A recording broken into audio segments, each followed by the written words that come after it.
Bienvenidos. Bueno, vamos a hablar entonces del libro de Fernand Braudel, La historia y las ciencias sociales. Vamos a hacer entonces un breve resumen de lo que él plantea. El primer capítulo se llama Las responsabilidades de la historia. La historia ha cambiado. El mundo ha cambiado debido a una serie de agitaciones. Los planteamientos de Langlois y Seignobos dejaron de tener vigencia. La historia ya no es el terreno firme del que hablaba Ranke. Explicar los cambios es una gran tarea.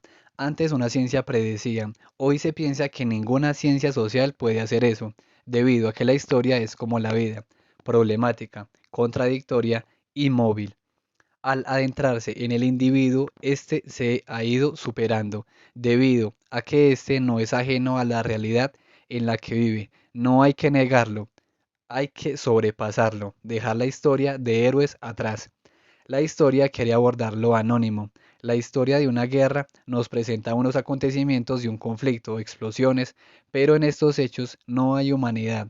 Ranke creía en una historia de las cosas, tal como pasaron. Una historia donde un gran héroe se cruza con otro. Una historia monótona, donde aunque sean hechos diferentes, en el fondo son iguales. La historia debe superar eso y analizar la vida colectiva, sus instituciones, su economía, su arquitectura, sus civilizaciones. El tiempo de la historia en ocasiones coincide con el fugaz tiempo humano, en otros lo excede. El tiempo social puede ser veloz, lento y no tiene que ver con un tiempo cronológico. Puede haber renovaciones, cambios y a su vez permanencias. Los cambios sociales han transformado la historia. Annales ha hecho aportes inmensos. Para Lucien Febvre, la historia no era solo erudición, era una explicación de la sociedad en el tiempo. Esta historia social no le quita grandeza e interés a algunos personajes, pero los aterriza, son menos libres. La dificultad reside en ser capaz de tener sensibilidad para ambas al mismo tiempo y en conseguir apasionarse por una de ellas sin por ello olvidar a la otra. El segundo capítulo se llama A favor de una economía histórica. En ese capítulo, Brodel nos dice que el historiador tiene dificultades, sin embargo, tiene facilidades como distinguir cuáles son los acontecimientos más importantes y qué consecuencias traen. Los historiadores no deben quedarse allí, hay que estudiar el opuesto, la derrota, pues esta exigió esfuerzo para realizarse. En economía, esto último se encuentra más, la inercia, un frenón, una economía cerrada mientras la internacional se expande. Cita. Todo estudio del pasado debe necesariamente comportar una minuciosa medida de lo que, en una determinada época, afecta exactamente a su vida. Obstáculos geográficos, obstáculos técnicos, obstáculos sociales, administrativos. Fin de la cita. El historiador tradicional presta atención al tiempo breve de la historia, el de las biografías y de los acontecimientos. Ese tiempo no es, en absoluto, el que interesa a los historiadores economistas o sociales.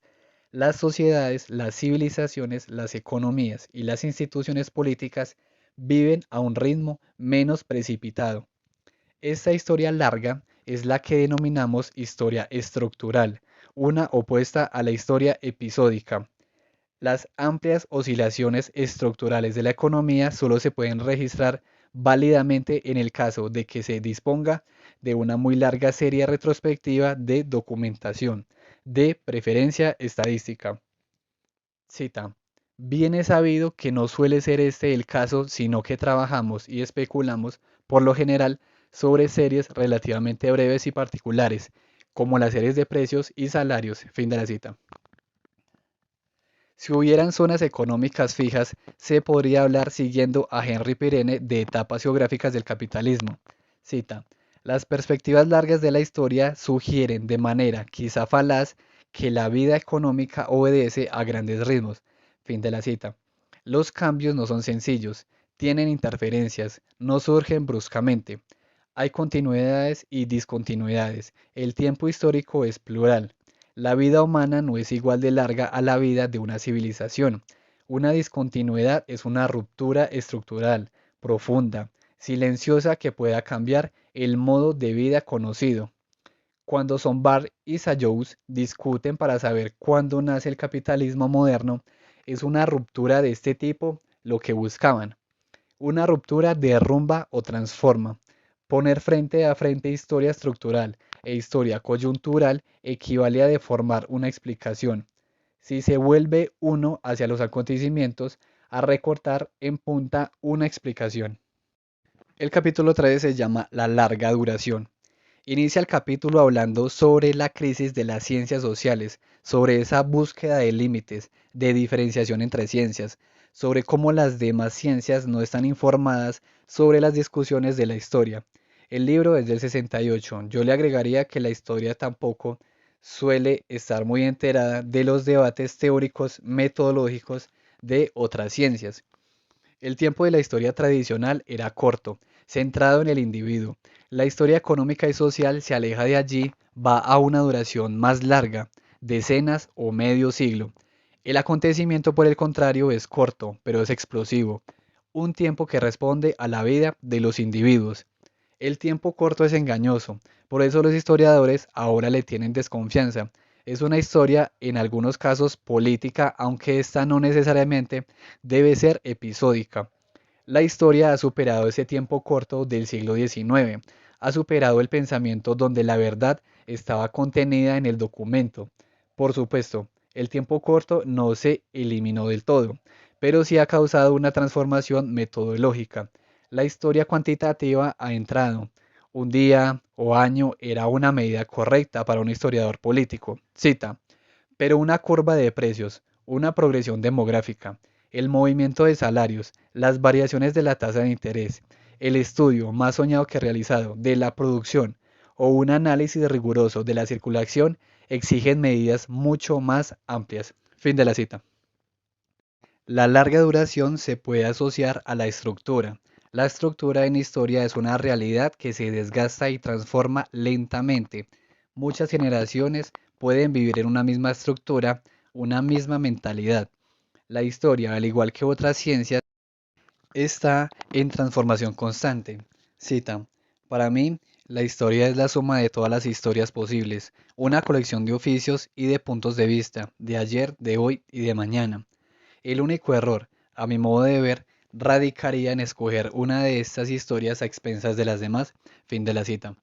La historia inconsciente es la que pasa sin que las personas que la viven lo noten, o por lo menos no captan ciertos elementos. Esta inconsciencia social pertenece al tiempo estructural, es amplia, se nutre de otras ciencias sociales, se crean modelos explicativos, simples o complejos, cualitativos o cuantitativos, estáticos o dinámicos, y con ello ayudará a entender una realidad pequeña o amplia. Un modelo puede ser aplicado a distintas realidades y tiempos. La historia está frente a este tema atrás de otras ciencias. Más significativo aún que las estructuras profundas de la vida son sus puntos de ruptura, su brusco o lento deterioro bajo el efecto de presiones contradictorias. Cita. He comparado a veces los modelos a barcos. A mí lo que me interesa, una vez constituido el barco, es ponerlo en el agua y comprobar si flota, y más tarde hacerle bajar o remontar a voluntad las aguas del tiempo. El naufragio es siempre el más significativo. Fin de la cita. Una investigación debe ir a lo real, luego al modelo, nuevamente a la realidad, ya que permite ver errores, ver nuevas cosas, verificar. Cita. El historiador no se evade nunca del tiempo de la historia. El tiempo se adhiere a su pensamiento como la tierra a la pala del jardinero. Fin de la cita. Y otra. Las duraciones que distinguimos son solidarias unas de otras. No es tanto la duración la que es creación de nuestro espíritu, sino las fragmentaciones de esta duración. Pero estos fragmentos se reúnen al cabo de nuestro trabajo. Fin de la cita. Y la última. El tiempo de la historia se prestaría menos, insisto, al doble y ágil juego de la sincronía y de la diacronía. Impide totalmente imaginar la vida como un mecanismo cuyo movimiento puede ser detenido a fin de presentar, cuando se desee, una imagen inmóvil. Fin de la cita.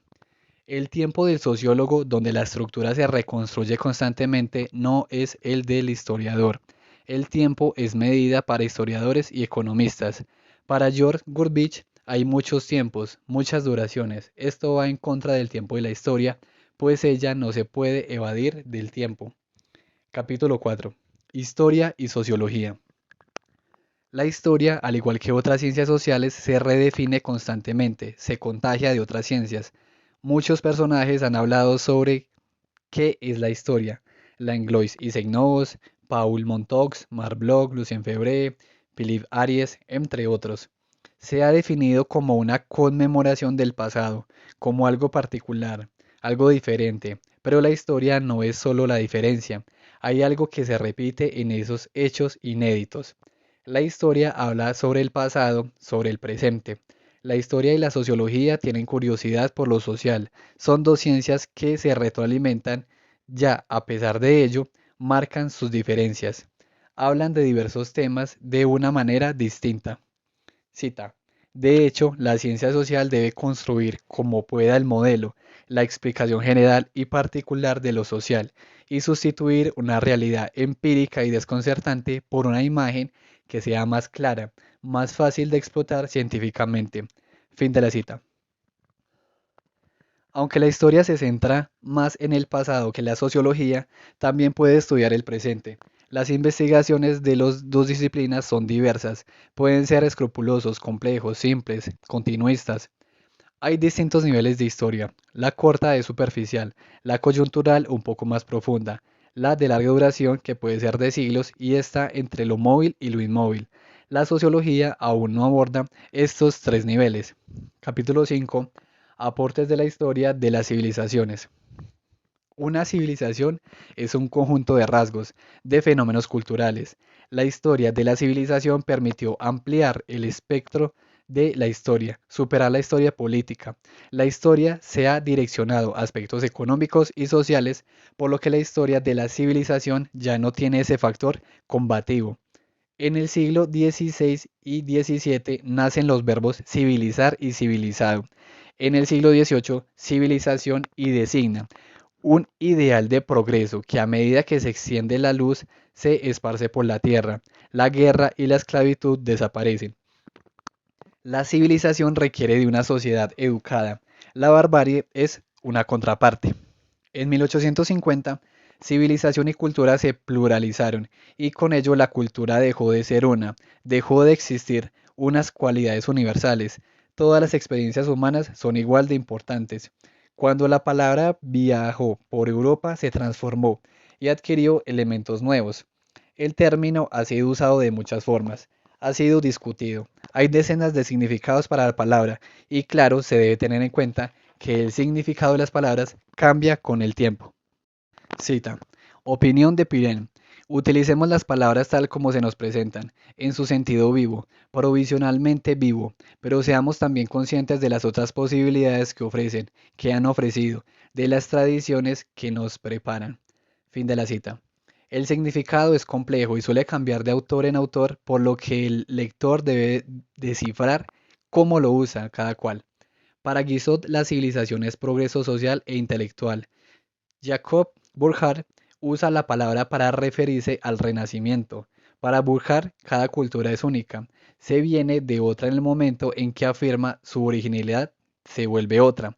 A Occidente le costó mucho pensar por sí mismo. El legado de la antigüedad estuvo presente durante mucho tiempo. Con ello, el historiador solo debe buscar las particularidades de una civilización, compararla con otras civilizaciones. Para Toynbee, la transformación cultural que lleva a cabo la religión es muy importante. Lo demás es secundario. Para Arnold Toynbee no hay una civilización única, conviven unas con otras. El progreso es una utopía, pero la naturaleza espiritual es una. La historia está en una encrucijada. Debe absorber el conocimiento de otras ciencias. Hay que renunciar a la idea lineal de las civilizaciones. Desde la visión de George Groovich, ve cómo la sociedad durante la Edad Media y la actual hay una vacilación entre dos posibilidades diferentes. Si llegan a dejarlas del todo, hay que renunciar a las explicaciones cíclicas, donde una civilización nace, vive y muere. Las edades de Augusto Comte, las fases de Spencer, las solidaridades de Durkheim o los estadios de Marx. Hay que definir civilización. La mejor, a mi parecer, viene de Marcel Mauss, donde una civilización se enmarca dentro de una localización que tiene unos rasgos culturales como el dialecto o la forma de construir las casas, unas creencias. Estos microelementos viajan, las civilizaciones toman algunos elementos suyos y toman otros. Algunas poblaciones se resisten a recibir este intercambio. Esto tiene diversas posibilidades. Roma tuvo un límite en el Rin. Occidente ha prestado una serie de elementos a otros lugares como el vapor, el positivismo, Sartre y la resistencia se pueden ver en cosas como la reforma de Lutero y la contrarreforma. La historia debe dialogar con otras ciencias. El espacio geográfico es ocupado por una civilización. Esta convive con él, se relaciona con él. La demografía, los cambios de población, la sociología, la economía, etc. Las civilizaciones son de larga duración, atraviesan distintas rupturas, pueden ocurrir conmociones ideológicas, económicas, pero la civilización continúa. Luego de la Revolución Francesa, dicho país no se transformó del todo. La Revolución de 1917 tampoco significó el origen de una nueva civilización. Para analizar una civilización actual hay que tener en cuenta esto, pues dentro de un par de siglos, a no ser que la humanidad se suicide, las civilizaciones ocuparán el mismo lugar que hoy. El mundo actual se parece, hay rascacielos en distintas ciudades, aviones, fábricas, pero hay diferencias, países más industrializados que otros. Como el progreso no hace un alto, algunos nunca alcanzarán a los otros. Los rascacielos, los hornos a las herramientas se universalizan, pero la forma en que cada lugar las adopta, las usa es diferente, y con ello surgen diferencias. Cita. El mundo se encuentra violentamente impulsado hacia la unidad, pero al mismo tiempo continúa estando fundamentalmente dividido. Fin de la cita. Las civilizaciones actuales se transforman a una escala de tiempo mayor que una vida. Tiene su raíz en eventos de hace un par de siglos. El tiempo presente está permeado por Occidente, pero esta expansión no se materializa de la misma forma en todos los lugares a los que llega. Capítulo 6. Unidad y diversidad de las ciencias del hombre. Cita. Toda ciencia social es imperialista, hasta cuando niega serlo. Tiende a presentar sus conclusiones a modo de visión global del hombre. Fin de la cita. Las distintas ciencias arrojan lecturas distintas del hombre, no son perfectas. De serlo, sus resultados se encontrarían, pero no lo hacen. El diálogo entre las ciencias es difícil. Muchos siguen pensando la historia como se hacía antes. La enseñanza también sigue absorbida por estos pensamientos de décadas atrás. Entender otra ciencia es difícil porque no basta con leer un libro. Hay que saber sobre el origen teórico de lo que se plantea, sus discusiones, sus autores. Cita. La historia tiene la ventaja y la debilidad de emplear el lenguaje corriente, entiéndase el lenguaje literario. Por este hecho, nuestra disciplina es la más literaria, la más legible de las ciencias del hombre, la más accesible al gran público. Fin de la cita. Las ciencias sociales usan modelos, a veces sin darse cuenta. Nuestro primer cuidado como historiadores ha de consistir en particularizar el modelo, en desmontar los mecanismos con vistas a su verificación y sobre todo a su complejización, a su devolución a una vida diversa y particular, a su sustracción a la simplificación científica.